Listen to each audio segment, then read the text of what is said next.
大スキャンダルです。なんと岸田首相が告発をされました。さらには今日明らかになった自民党の裏金議員に対する大甘激甘処分で、この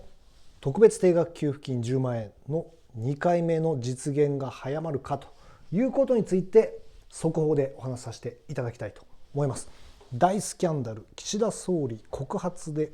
特別定額給付金2回目実現早まるということについてお話しさせていただきたいと思います。で、今日この動画をご覧になっていただいている方は、給付金の情報が出たらすぐに知りたいと思っている方、あるいは給付金の申請が始まったら、できるだけ早く申請をしてできるだけ早く給付されたい、あるいは確実に給付を完了させたいと思っていらっしゃる方がご覧になっているパターンがほとんどだと思います。新しい給付金に関する情報が出ましたら、このように動画ですぐにお話しさせていただいてますので、そういった情報が出たらすぐに知りたいという方はチャンネル登録をしていただければと思います。チャンネル登録していただければ、新しい動画でお話しさせていただいた時にすぐにご覧になっていただけるようになります。それでは早速いきたいと思います。まず特別定額給付金の2回目っていうのはまだあるかないかっていうのは分かってないんですけれども、この岸田総理が告発されていたということが明らかになり、そしてまたこの裏金議員に対する大甘の処分について今日明らかになってですね、いよいよ自民党今後衆議院選挙で大変かということが、なんとなく想像できるので、この10万円給付2回目実現が早まってきたのではないかということで言われていますといったような状況です。それについては後半でお話しさせていただきたいと思います。岸田首相大甘処分、あるいはご自身のスキャンダルと大スキャンダルというところについて告発をされていたということについて後半でお話したいと思います。まず特別定額給付金っていうのは、コロナ禍にあった給付金の制度ですと。全国民に対して1人10万円を給付しますといったような給付金のことですと。で、それの2回目って何ということなんですけども、これはコロナ禍と同じように国民の生活が非常に苦しいということがあるので、その2回目をやってくださいという声がありますといったようなところです。政府あるいは岸田内閣はこの特別定額給付金1人10万円を給付するような特別定額給付金のような制度、給付金というのは、国難の事態に限りますと、コロナ禍のような、国難の事態に限りますというふうに言ってるんですけれども、国民の意識としては、コロナ禍よりも苦しいと、なので2回目当然やってくださいというふうな声があるということですね。で、そもそもこの特別定額給付金の1回目っていうのは、この国民の声を受けて実現したといったような背景がありますと。もともと1世帯30万円給付ということで閣議決定したんですけれども、世論調査を受けて、その声をですね公明党が拾って、それを自民党に提案して、でさらには自民党の若手の議連からもですね、そういった10万円給付やりましょうという声があったので、一度決定した閣議決定を組み替えて1人10万円で決定したといったような経緯がありますと。で、今回もこの例えば国民の声としては、10万円給付の2回目やってくれというふうな声があるんですけども、ただ10万円給付を政策にしている党というのが国民民主党だったりとかれいわ新選組とか、いわゆる野党に限られるといったようなところがなかなか実現していないといったようなところにありますと。国民民主党はインフレ手当として1人10万円給付、れいわ新選組というところに関しては、春夏秋冬四半期に1回ですね、1年で4回合計40万円給付するということを政策にしています。その財源もあるというふうに言っていますと。ただ先ほど言ったように野党に限られるというところなので、この野党が言っている10万円給付の政策といったような状況を覆してですね、大逆転で給付されるかといったようなシナリオがありますので、そのシナリオについてこれからお話ししていきたいというふうに思います。で、もともと国民の声としては先ほど言ったように、このコロナ禍よりも苦しいですといったような現状があります。それはなぜかというと、当然物価が上がっているのに、給料は上がってないといったような状態があるからです。物価はご存知のように、例えばスーパーに行っても2割3割上がっているのはもう当たり前ですよね。で、それに対して給料は上がってないと。いやいや、ベア 5% とか、新聞に載ってるじゃないですかと。いや、ベア 5% っていうのは例えば大手の企業に限られたアップですよねと。でその 5% っていうのも、基本昇給っていうのがそもそも大手の企業はあり得るので、その基本昇給例えば 3% とかを含んで 5% といったような形になるので、この物価高に対応した賃金のアップ、いわゆるベースアップということでいうと、純粋には例えば 2% とか、それ以下ということに限られるということがあります。さらには、そのベア 5% とか、いわゆる 5% 去年よりも給料が上がっていますと、全体として上がっていますというのは大手の企業に限られていることで、我々一般的な国民の大半が勤めている中小企業というところに関しては、ほとんど上がってないといったような現状があります。そういったことを受けて物価が上がって給料が上がっていないので、超低支持率になっていると。自民党とかあるいは岸田内閣についてはもう超低支持率、国民としては支持しませんといったような状態になってますと。さあ、こういった国民の実態、あるいは国民の声というものを岸田首相は無視し続けることができるんでしょうかというところがあります。さあ、コロナ禍と同じように実は岸田首相というのは国民の声を今無視できないといったような状況にあります。このコロナ禍にあった特別定額給付金の1回目も国民の声を受けて実際に給付されたといったような経緯がありますけれども、今も国民の声を無視できないといったようなことでは同じような状態にありますと。それは岸田首相がこのまま首相で居続けるためには解散が必要といったような背景があります。で、今年の9月に実は自民党の総裁選というのが行われます。で、この低支持率の状態ではこの自民党の総裁で再選できない可能性が高いと。つまり岸田首相がそこで首相でいられなくなってしまうという可能性が高いといったような理由があります。それはなぜかというと、その1年後に実は衆議院選挙があります。1年後に衆議院選挙を控えているのに、自分の党の党首、自民党の党首をですね、岸田首相、この低い支持率の岸田首相として、総裁として推して、もう一度その選挙でですね、衆議院選挙で岸田首相で、党の顔として迎えるということは、党員として自民党のその議員としては避けたいといったような状態にあります。岸田首相がこのまま首相でいたんでは、この衆議院選挙の時に、もしかしたら、足を引っ張られるじゃないですけれども、票がなかなか伸びなそうですよね。なので、この自民党の総裁選、今年の9月の総裁選で、もしかしたら岸田首相は変えられてしまうという可能性が非常に高いほどの超低支持率なので、岸田首相としてはこの自民党総裁選9月に見込まれているこの自民党総裁選の前までに衆議院を解散して、議席はもしかしたら大きく減らすかもしれないけれども、自民党がなんとか過半数を確保して、そして政権与党でいられましたといったようなことをもって国民の信用を得ましたということで、この9月の自民党総裁選に再選をするというふうなシナリオを目論んでいますと。で、岸田首相はいつ解散するかということで目論んでいるかというところについて確認したいと思います。それはおそらく6月というふうに言われています。その理由としては、今回のこの低支持率のもとになっている、国民の、要は、政策に対する信頼がないということと、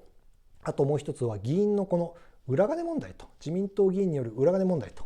いうものがありました。で、その裏金問題に対応する政治資金規正法の改正というのを、今回の国会ですね、通常国会、6月までの通常国会の中で行うというふうに明言しています。で、さらにはこの6月からは、去年の年末に決めた総合経済対策案での、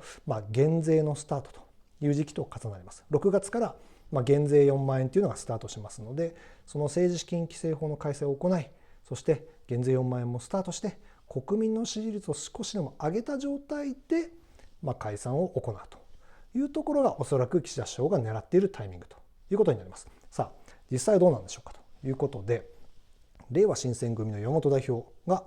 国会の予算委員会でですね、いつ辞めるんですかと、それから解散しますかっていうことについては2回聞いてます。いつ解散しますかということで聞いてるんですけども、岸田首相はいずれの質問に対しても今は考えていないというふうに答えています。で、さらには立憲民主党の辻元議員に対し、辻元議員からですね、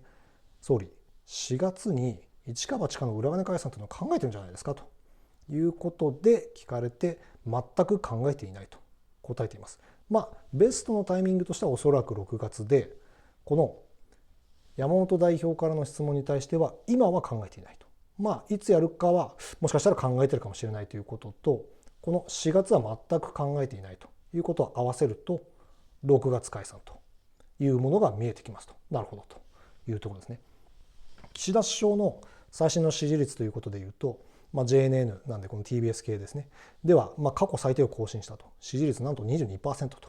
いう状態で、不支持率は 74% にも上っているという状況なんですけれども、普通であれば、こんな低支持率であればもう解散して選挙するなど諦めるというのが普通であるんですけれども、岸田首相はいやいや諦めていませんと。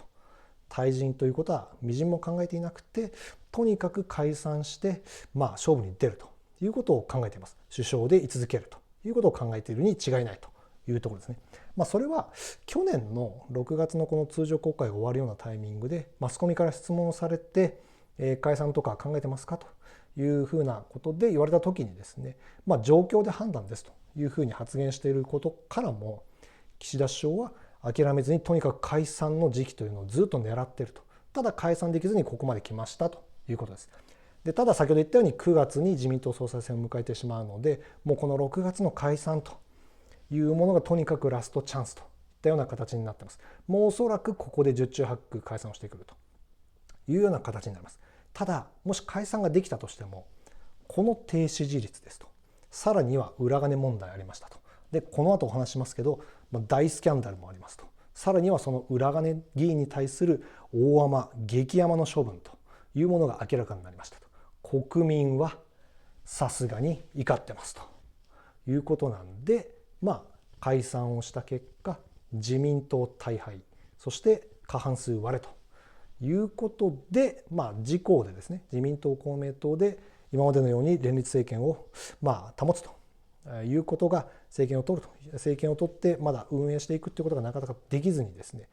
他の党を加えて連立といったような形でしか与党でいられないというふうな事態になってしまう可能性がありますと。でその場合は少し前の村山政権とかでもあったようにですね、自民党が大敗して大幅に議席を減らすと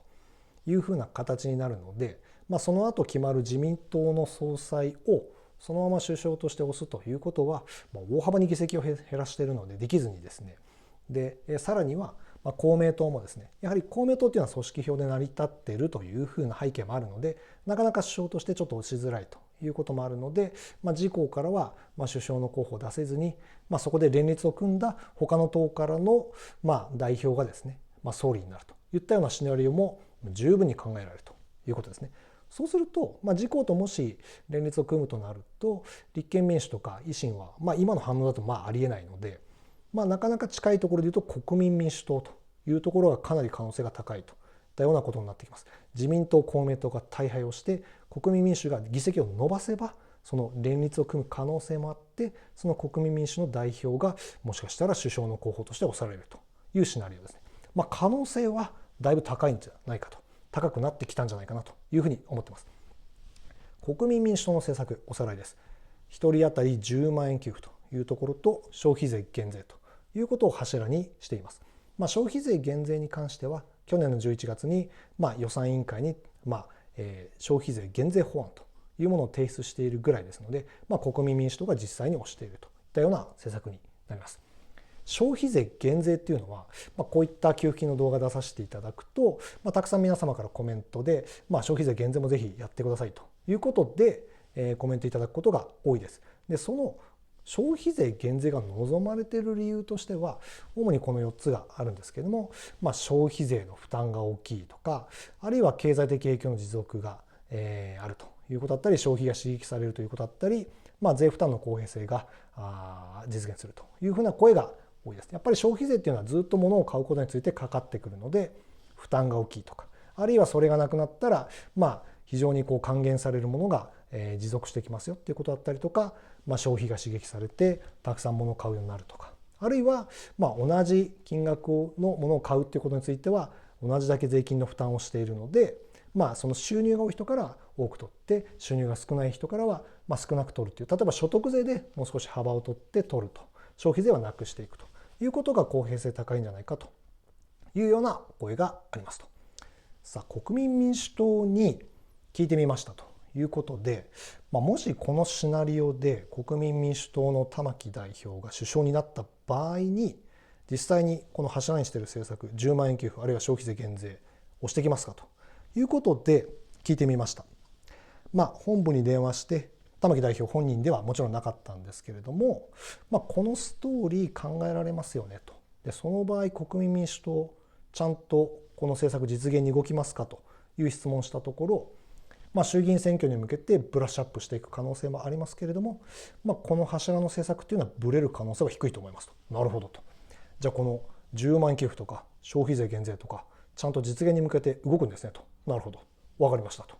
信じますよ国民民主党ということで、実際にもしこのストーリーになった場合は、きちんと10万円給付消費税減税と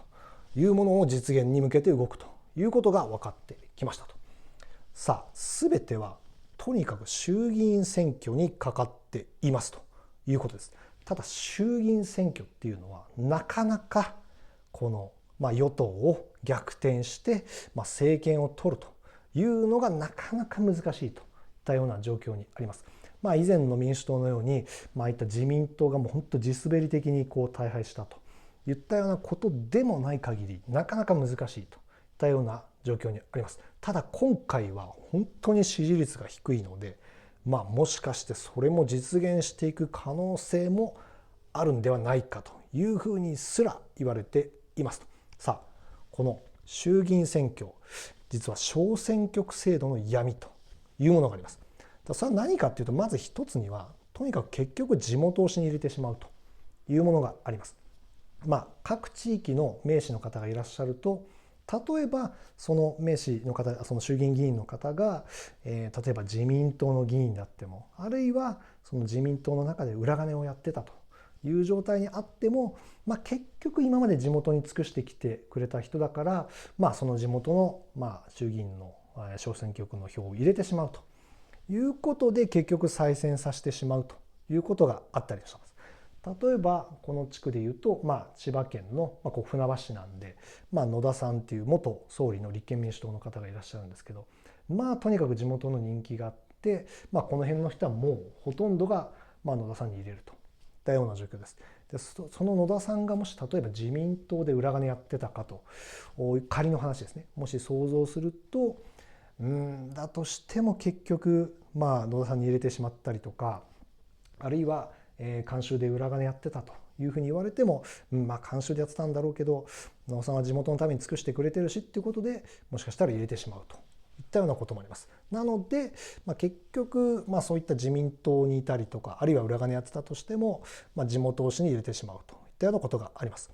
それから与党アドバンテージっていうのもありますね。でその野田さんの場合は立憲民主党なんで違うんですけども、仮にもし自民党であった場合は、その自分のその地元の区がですね、自分のこの投票する区の議員がですね、衆議院議員ができたらその与党であってほしいと。でその与党のその議員であれば、その地元にとっていいことについての政策が通りやすいというふうに考えてしまいがちというふうな与党アドバンテージというものもあります。それから擁立されてない選挙区があるということですね。例えば最近でいうと維新とか、あるいは国民民主党とか、少し人気があるような党があったとして、ただその党の議員に投票したいと思っても、この地元の小選挙区、自分の投票する区にはその党の候補が立候補してないというふうな場合が結構あったりとかします。例えば何年か前でいうと維新とかがすごい大阪で人気になって、全国のその例えば世論調査とかでもですね、ある程度その政党の支持率があったという時であっても、議席が実はその分獲得できなかったと。それは何でかっていうと、維新がこの全国津々浦々にある小選挙区に候補を擁立しなかったというところがあったりとかします。なのでそれに対して自民党は全国にとにかく候補を立候補させているというところがあるので、なかなか自民党以外の党っていうのはなかなかその党の力がないっていうところもあって、擁立されてない選挙区があったりするというところですね。そうなると小選挙区ではなかなか大量に勝ちづらいというところがあったりします。それから野党共闘というものがそもそもありえないっていうのもあったりはします。これは小選挙区の制度がどうっていうことよりもそもそもこの野党が反省しなきゃいけないところだと思うんですけども、その野党共闘っていうのはそもそもこの自民党でなければそれ以外の党、どの党、例えば共産党でも立憲民主でも、れいわでも国民民主でも分かんないですよ、共闘するかどうか分かんないですけど、その党、どの党の候補であってもとにかくこの候補に入れてくれっていうものを決めるっていうことですよね。それはありえないので、そもそもこの党の政策とか、あるいはその個人的にその候補に対してエンゲージメントしてですね、その候補がいいということで投票するのが小選挙区なんで、その野党共闘で候補をまとめられてしまうとなれば、自民党じゃないからこの候補に入れてくれっていうことで言われてるわけですから、それはそもそもありえないということになってきますね。はい、でそうなるとどうするかというと、とにかく比例で絶対どこかに入れるということが必要になってきます。例えば先ほどの話で言うと、仮にこの地元で言うと野田さんが立憲民主党から立候補しているという形になるんですけれども、仮に小選挙区は野田さんに入れるということになります。でただ、もし仮の話ですね、立憲民主党ではないなと思った場合に、じゃあそこを白票で出すということじゃなくて、その立憲民主党じゃないと思ったとしても、とにかく比例で自民党以外の党には絶対どこかに入れるということですね。白票にしないっていうことですね。それによって自民党以外の候補が当選する確率っていうのが高まるので、とにかく比例で絶対どこかに入れるというところが必要になってます。とにもかくにも必ず選挙に行って今回ばっかりは怒りを表明するというところが政権転覆させるというふうなところにつながってくるということですね。さあ、衆議院選挙の結果予想してみましたということで、自民党は実は結構小選挙区でちゃんと勝ってきてます。実はその議員の数が260衆議院議員でいます。そのうち190はちゃんと小選挙区で勝ってきてます。衆議院っていうのは全体でいうと465議席あるんですけれども、その465議席のうち、小選挙区は289ですということになります。ただ自民党はその割合を超える小選挙区の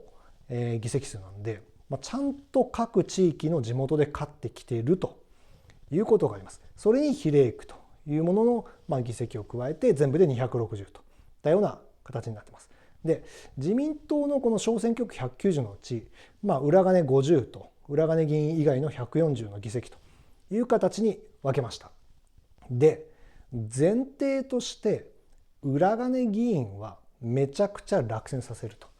半分落選させるということで試算をしてみましたと。というか自民党でかつ裏金をやってた議員を半分落とすことができない限り、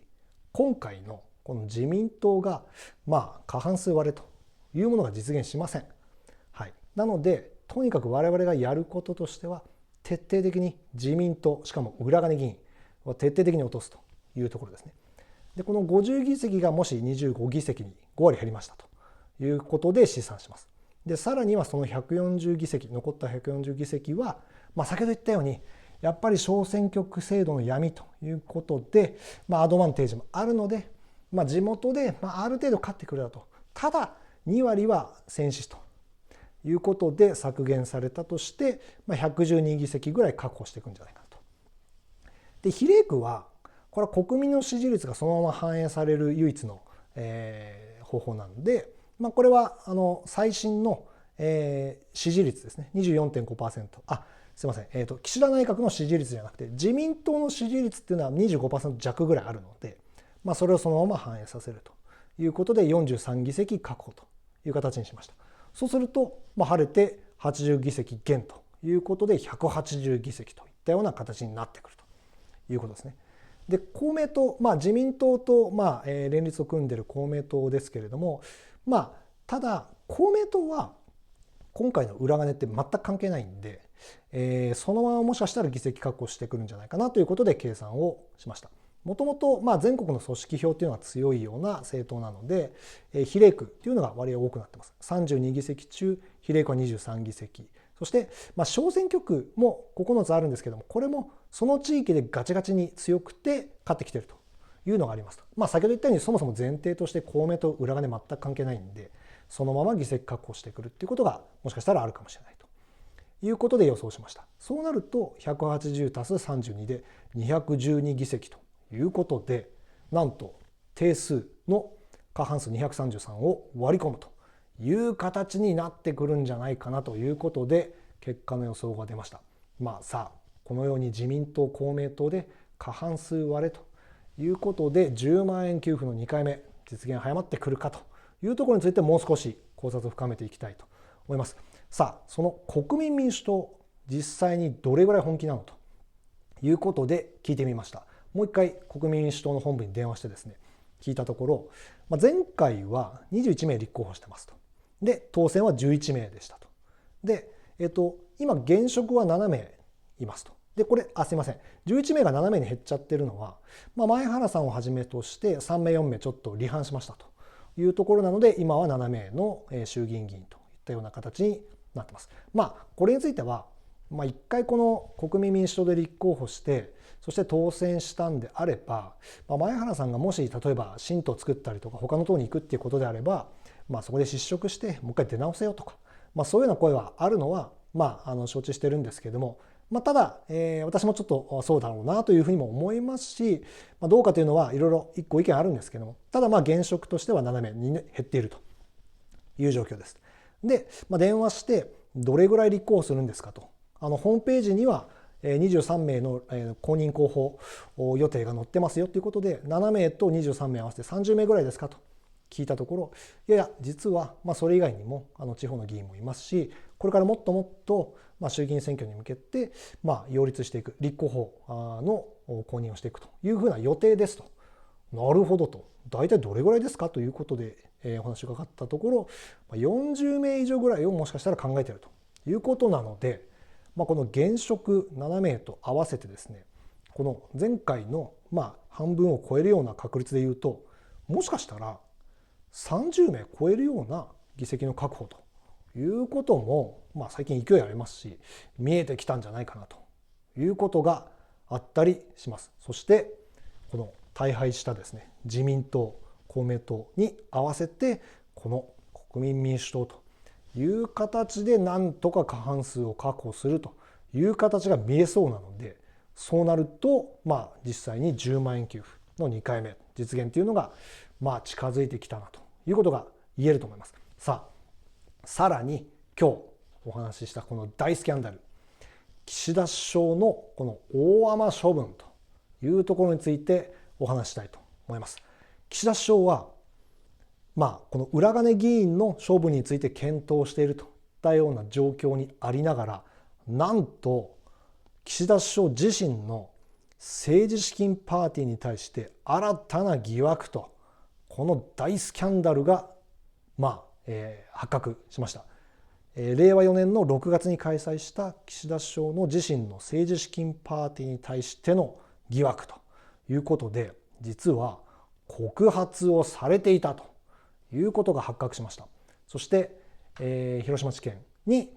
その告発がされていて、その広島地検っていうのは、その告発を受理したかどうかということについては明らかにしていないんですけれども、そういった岸田首相自身の、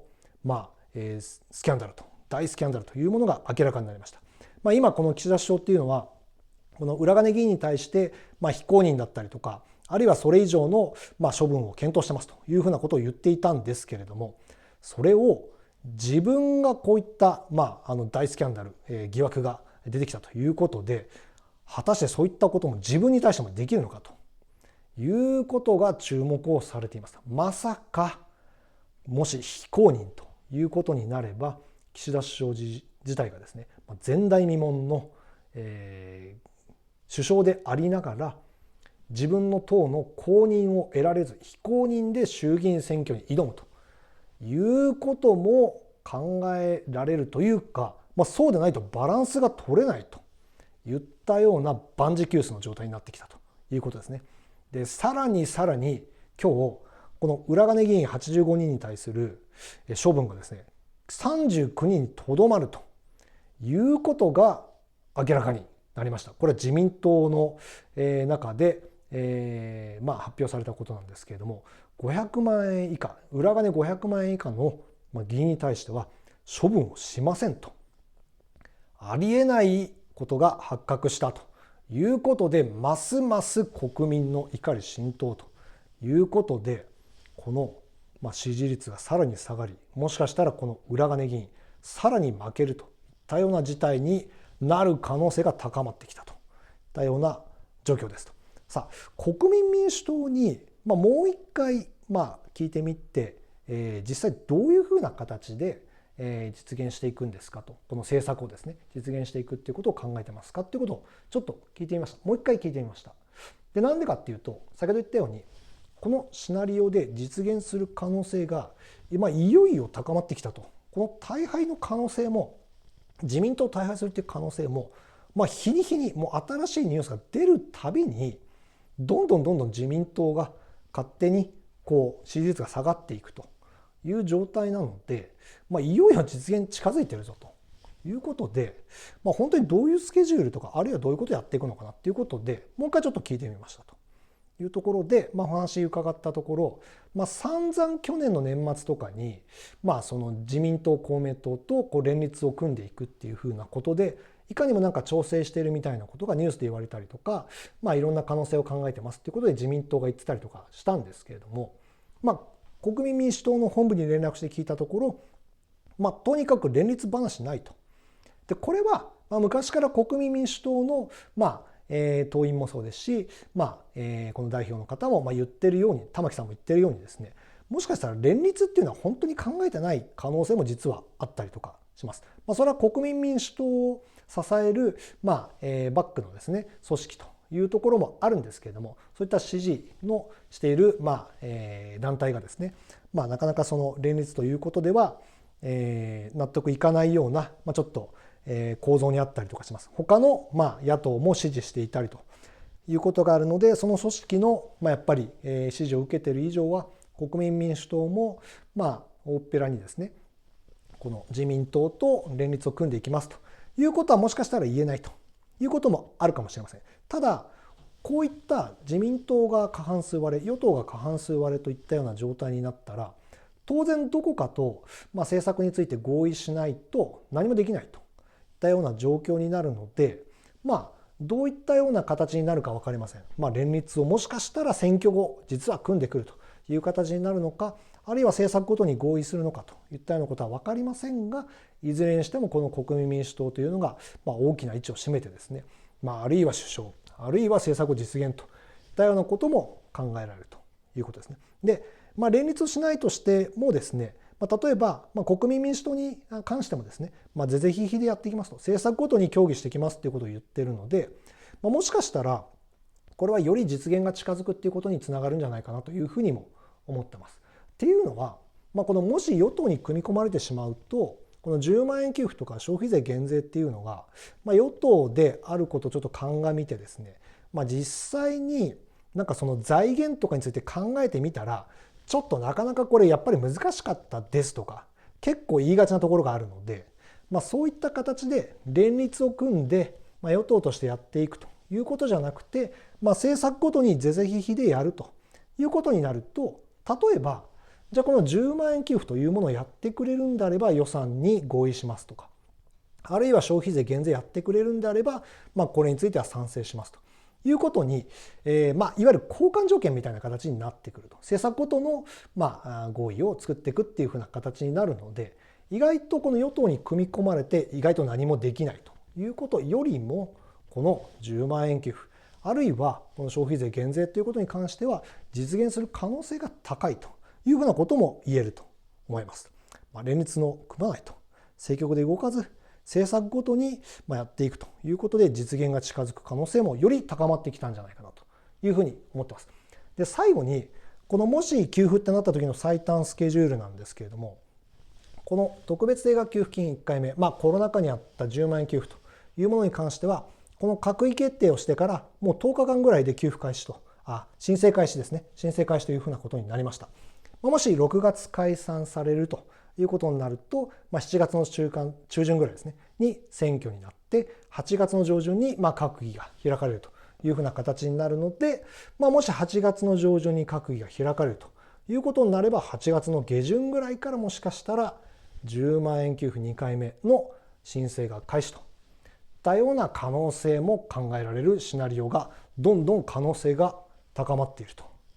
いうことについてお話をさせていただきました。で、給付金に関するまた新しい情報が出ましたら、このように動画でお話しさせていただきますので、新しい情報が出たらすぐに知りたいという方はぜひチャンネル登録をしていただければと思います。それから、給付金に関する動画っていうのは、たくさん見ていただいてます。そしてコメントも本当にたくさんいただいてるんですけど、やっぱりこういったコメントっていうのは、その国民の声として、やっぱり政治家の方とか、与党の方、野党の方ってたくさんご覧になっていただいていると思うんですね。最近は政治とか、いろんなそういったことに関する給付金とか、そこなんでしょう、YouTube の動画もたくさん増えていって、もう本当にご覧になっていただいている政治家の方めちゃくちゃ多いと思うんで、ぜひこういった給付金に関する賛成反対、あるいは消費税という減税というものに関しての賛成反対の本当に一言でも構わないので、ぜひ一言入れていただいて、こういった我々国民の声を少しでも政治家の方に届けて、実現といったような形にしていきたいと思ってますので、ぜひコメント入れていただければというふうに思います。最後まで聞いていただきましてありがとうございました。